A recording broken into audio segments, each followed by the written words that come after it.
Namaste Bitia, Hamisha Khush Raho Bitia. A very good morning to you all. Myself, JVN Dr. Ravi Jain, Assistant Professor, Department of Practice of Medicine, and Faculty of Homeopathic Science at Jyoti Vidyapeeth Women's University, Jaipur. In this series of lectures, we are discussing about the diseases of the hepatobiliary system. In the last few lectures, we have discussed about the diseases related to the liver, diseases related to the gallstone. In the last lecture, we have discussed about cholecystitis and cholelithiasis. We have discussed about the cholelithiasis, the gallstone, the different causes of gallstone, the clinical features, investigation, and management. And in the last lecture, we have discussed about the cholecystitis, the different type of cholecystitis, that is inflammation of the gallbladder. We have discussed about the acute cholecystitis. We have discussed about chronic cholecystitis, its different causes. The clinical features, because the clinical features of gallstone, cholelithiasis, cholecystitis are almost the same. We have also discussed the investigations that could be done in this case and the management. Today, we are going to start with another important topic of the hepatobiliary system, that is the hepatocellular carcinoma. Hepatocellular carcinoma is many times asked in the examination, and you are getting a lot of questions that are related to the hepatocellular carcinoma. So let us start with the hepatocellular carcinoma. As we know, the hepatocellular carcinoma, as the name suggests, it is a cancer that is related to the liver. So liver cells, hepato means liver, cellular means the cells of the liver, and carcinoma is the tumor. So there are various factors that are responsible for the development of hepatocellular carcinoma. The different type of factors responsible for hepatocellular carcinoma includes the infection with hepatitis B and hepatitis C. Different type of aflatoxins that are responsible for development of hepatocellular carcinoma. There is also hemochromatosis, that is deposition of excessive iron in the liver. Anabolic steroids. There are certain people are taking a lot of anabolic steroids for the bodybuilding. So these anabolic steroids can also develop hepatocellular carcinoma. Ingestion of a lot of alcohol can lead to the development of hepatocellular carcinoma. By the etiology, cirrhosis. Cirrhosis, as we have discussed in the previous lecture, that cirrhosis of the liver that is characterized by fibrosis and the nodule formation can develop hepatocellular carcinoma in the later stage, and different type of aflatoxins. So there are various factors that can contribute to the development of the hepatocellular carcinoma, like hepatitis B and C, hemochromatosis, anabolic steroids, alcohol, cirrhosis, and aflatoxins. So what is hepatocellular carcinoma? What are the clinical features of hepatocellular carcinoma? What is the age group that is getting affected by hepatocellular carcinoma? How to investigate a case of hepatocellular carcinoma, and what is the management? All these things we are going to discuss in the today's lecture. So let's start with the hepatocellular carcinoma. Now, hepatocellular carcinoma, it is the most common primary liver tumor. So it is the most common liver tumor of the liver that is related to the liver itself. Others, you get a lot of tumors that is of secondary origin, that are of some other organ, but due to the metastasis, they are coming to the liver. But primarily, if a tumor is related to the liver, then hepatocellular carcinoma is the most important or the most common type of hepatocellular carcinoma, that you are primary tumor of the liver that you are going to see. The incidence of male is to female ratio is 4:1. That is, it is more common in the males as compared to the females. Then hepatocellular carcinoma develops in the cirrhotic liver. So if there is cirrhosis of the liver, then you are going to observe hepatocellular carcinoma in the patient with 5th or 6th decade. So 5th decade starts from the 41 to 50, and 6th decade is 51 to the 60. So you are going to observe this hepatocellular carcinoma. It is the most common type of primary liver tumor, and male is to female ratio is around 4:1. It is developing with the cirrhotic liver disease in the persons with the 5th and 6th decade of life. Now, what are the various risk factors in which the hepatocellular carcinoma is developing? Hepatocellular carcinoma, as I've told you in the just beforehand, that there are various infections that can lead to the development of hepatocellular carcinoma, like especially the infection of hepatitis B and C virus.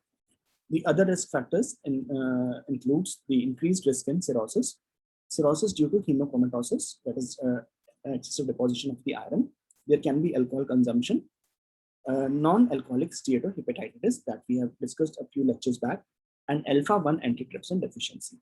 So in the risk factors for development of the hepatocellular carcinoma, we have increased risk that is associated with hepatitis B and C, increased risk in the cirrhosis due to hemochromatosis, alcohol, non-alcoholic steatohepatitis, and alpha-1 antitrypsin deficiency.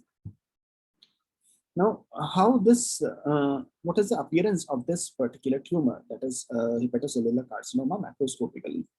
So macroscopically or with the naked eye, you are going to see a tumor that appears as a single mass. So you are going to see a single mass tumor with the hepatocellular carcinoma, and in absence of cirrhosis. If the cirrhosis is absent, then you are going to see a single mass that is present in the liver. There will be a single or multiple nodules in the presence of cirrhosis, because we already know cirrhosis has two components. One is the fibrosis and the other is the nodule formation. So you are going to see a single or multiple nodules in the presence of cirrhosis. The blood supply from the hepatic artery, and it is spreading. This particular tumor is spreading due to the blood supply from the hepatic artery, and it tends to spread by the invasion of the portal vein and its radicals. So there will be spread of this particular tumor through the blood supply from the hepatic artery, and it tends to spread by the invasion of portal vein and its radicals. The lymph node metastasis of hepatocellular carcinoma is very common. So you are going to get lymph node metastasis that is very common macroscopically. Now, what are the clinical features? What are the signs and symptoms with which the patient of hepatocellular carcinoma can present to us? So the most common feature, whenever a patient of any carcinoma is coming to us, the most important feature that you are going to observe in any tumor of the, in any cancerous condition is the unexplainable weight loss. So the patient will have unexplained weight loss with anorexia and abdominal pain. So whenever a patient of hepatocellular carcinoma is coming to us, we are going to see weight loss. There will be weight loss with anorexia, that is no desire to eat food, and the abdominal pain will be present. The other features will present as the ascites. So there will be accumulation of fluid in the peritoneal cavity that we have already discussed as a separate topic. There will be jaundice. The symptoms of jaundice will be there, and variceal hemorrhages, variceal bleeding will be seen in the patients with underlying cirrhosis. So the patient can present with the weight loss, anorexia, and abdominal pain. There will be symptoms of ascites, there will be jaundice and variceal hemorrhage in the patients with the underlying cirrhosis. The examination will reveal hepatomegaly or the right hypochondrial mass. So there can be enlargement of the liver that is known as the hepatomegaly, or there can be a right hypochondrial mass that can be felt in the right upper quadrant. Because of the increased blood supply, because if there is any tumor, then it will be requiring increased blood supply. So there will be increased vascularity in the tumor, in the region of the tumor, that will be heard in form of bruit. So there will be abdominal bruit. Bruit is abnormal sound that is due to the gushing sound of the increased blood flow in the particular area that could be heard with a stethoscope. So examination will reveal hepatomegaly or a right hypochondric mass with tumor vascularity leading to the abdominal bruit. There will be hepatic rupture with intra-abdominal bleeding that can occur. So in the clinical features, there will be common symptoms that includes weight loss, anorexia, and abdominal pain. The patient will have ascites, jaundice, and variceal bleeding in the patient with underlying cirrhosis. The examination will reveal hepatomegaly or a right hypochondric mass. The tumor's vascularity lead to the abnormal bruit and the hepatic rupture. It can also present with hepatic rupture with intra-abdominal bleeding may occur. So hepatic rupture can be there with intra-abdominal bleeding that could be seen. Now, what are the investigations that could be done in case of hepatocellular carcinoma? If a patient is coming to us with hepatocellular carcinoma, what are the various investigations that could be done in this case to diagnose a given condition? So there are certain serum markers that can present to you with the development of the hepatocellular carcinoma. The serum markers includes alpha-fetoproteins. So you have to check for the presence of the alpha-fetoproteins. These are the serum markers that could be present. In the imaging techniques, we can go for ultrasound scanning that will detect focal liver lesion. So in the ultrasonography, we can check for the focal liver lesion and liver biopsy. This is a gold standard, and For the confirmation of the hepatocellular carcinoma, liver biopsy has to be done. So in the investigation, we have to check for the serum markers that includes alpha-fetoprotein. We can go for the imaging that includes ultrasound scanning, and it will detect the focal liver lesions. And the third one is the liver biopsy that will confirm the histological confirmation. Now, there is also one more protocol that will decide whether it is to decide whether the cases of hepatocellular carcinoma.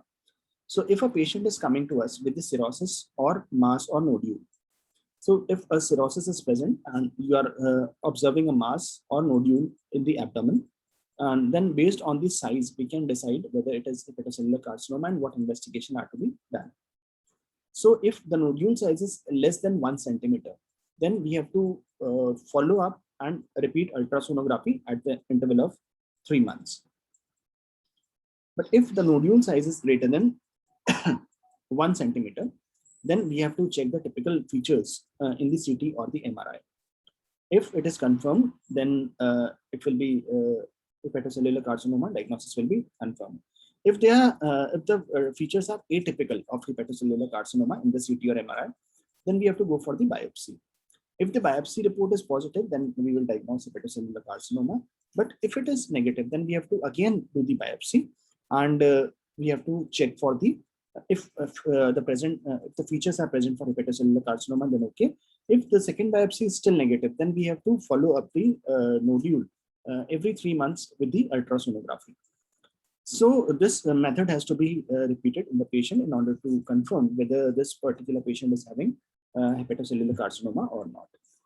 Now, what is the management? Management of case of hepatocellular carcinoma. If a patient is coming to us, we have confirmed that this patient is having hepatocellular carcinoma. Then how we are going to manage such cases? Because this is a tumor, then the first important thing that we are going to see is that we can do the surgery. Surgery in this case, surgical resection can be done. So we can remove the tumor by surgical resection. Next, we can do liver transplantation. If the liver is too much damage, there is a lot of cirrhosis, a lot of fibrosis, nodule formation, and that is threatening the life of the condition of the patient, then we can go for liver transplantation. It is a therapeutic option, but it is rarely successful in case of hepatocellular carcinoma because of the malignant cells already present in the circulation. Then we can go for radiofrequency ablation. Radiofrequency ablation of the cancerous cells or the mass that is present in the liver. So we can either remove the tumor by surgical resection. We can either go for the liver transplantation. That is a therapeutic option, but it is rarely successful. And we can go for radiofrequency ablation. We can also check for the transcatheter arterial embolization, that is known as TACE. What is TACE? Transcatheter arterial embolization. We can also go for percutaneous ethanol injection. Percutaneous ethanol injection to destroy the tumor mass. And it can also be treated by 90Y yttrium that causes regression of these small tumors. Another important medicine is this sorafenib, that is an anti-cancer drug that could be given in such case. So in the management of the hepatocellular carcinoma, we can go for surgical resection. We can do liver transplantation. Radiofrequency ablation can be done. Transcatheter arterial embolization. Percutaneous ethanol injection can be given, and 90 yttrium causes regression of the small tumors with sorafenib, that is anti-cancer drug. So there are different stages of hepatocellular carcinoma. I have in the e-notes, I have given you a flow chart explaining what is to be done in different stages in order to treat the patient of the hepatocellular carcinoma. So you must go and check for the different stages of treatment, the stage 0, A to C, and stage D. What are the different treatment protocols that could be done in case of different stage of the hepatocellular carcinoma? Now it's your homework to write about the various homeopathic therapeutics that are related to the hepatocellular carcinoma, and you have to tell me. I have also given one question in the e-notes related to the hepatocellular carcinoma that you have to prepare and answer. So this was all about the hepatocellular carcinoma. I hope you have understood the session properly. Now you should go through the book and you should complete the notes and prepare this topic along with the homeopathic therapeutics. So this was all for today. This session is powered by Digital Version 2.0, Jyoti Vidyapeeth Women's University.